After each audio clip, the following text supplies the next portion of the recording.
ada pekerja sosial gitu, dia nanti yang akan membuat laporan hasil visitasi gitu, apakah yang bersangkutan layak atau tidak, baru kita mengeluarkan rekomendasi gitu. Untuk itu batasnya di dinas sosial, itu tugas kami di situ gitu kan ya. Kemudian berkas tersebut nanti kita sampaikan ke dinas sosial provinsi. Untuk selanjutnya nanti dinas sosial provinsi yang akan mengeluarkan SK pengangkatan anak sebagai salah satu syarat untuk nanti dia mendaftarkan ajuan adopsinya ke pengadilan, seperti itu. Baik Ibu, terima kasih. Selanjutnya, dokumen atau berkas apa saja yang wajib dipersiapkan oleh calon orang tua?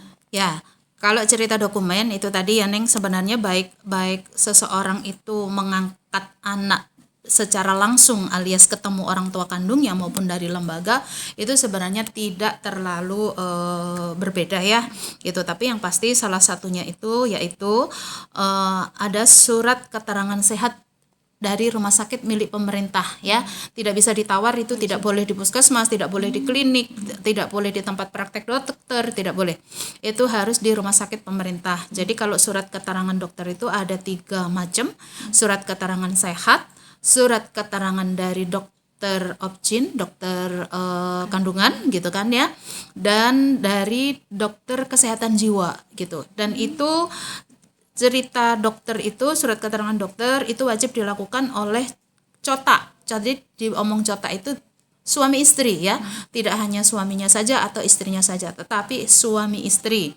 Terus kemudian surat keterangan catatan kepolisian SKCK gitu ya, terus kopi surat nikah kayak gitu ya, terus akte kelahiran. Jadi akte kelahiran si calon anak angkat maupun calon orang tua angkat gitu, itu wajib ya gitu, itu wajib, sifatnya wajib, tidak bisa ditawar-tawar gitu ya. Nah, Bu ini nih belum ada, nggak bisa, itu harus diurus dulu. Inti adanya adopsi itu adalah memberikan perlindungan hukum kepada calon anak angkat gitu ya. Jadi kalau kedua calon orang tua angkatnya saja tidak tertib hukum, bagaimana dia mau memberikan perlindungan hukum gitu ya. Terus nanti ada beberapa pernyataan juga gitu kan yang harus dibuat oleh calon orang tua angkat, misalnya seperti tujuan pengangkatan anak, surat persetujuan dari kerabatnya gitu ya. Tentu setelah itu tetap juga harus dilengkapin dengan berita acara penyerahan anaknya gitu. Itu sih yang wajib dibuat gitu oleh calon orang tua angkat untuk disampaikan ke kami sebagai syarat kelengkapan pengajuan gitu.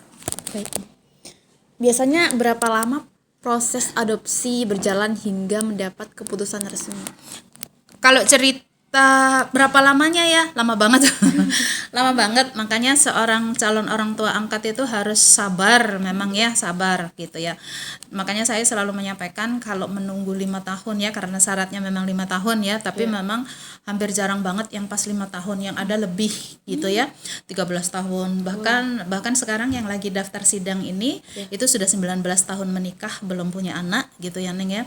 Jadi kalau cerita berapa lamanya, saya hanya bisa menyatakan gitu ya, insya Allah gitu ya, kurang lebih itu 1 tahun dari berkas lengkap disampaikan ke kami.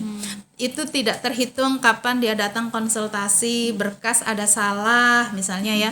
Jadi kalau di Dinsos anggaplah berkas datang hari ini, dalam waktu 1 minggu ini kita menjadwalkan untuk melakukan visitasi, rekomendasi keluar.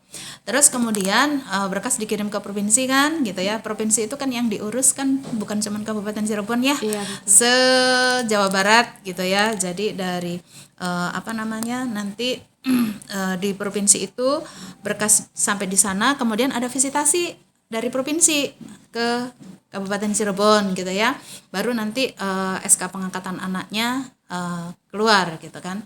Nah setelah itu baru nanti ke pengadilan gitu ya. Itu 1 tahun tuh sudah maksimal ya, itu sudah sampai selesai ke catatan sipil gitu ya, sampai selesai ke catatan sipil gitu kalau setahun itu gitu Neng. Baik Ibu. Kemudian ada nggak sih perbedaan antara aturan adopsi di tingkat kabupaten dengan regulasi tingkat provinsi? Tidak ada. Semua sama. Karena kita juga acuannya kan misalnya ada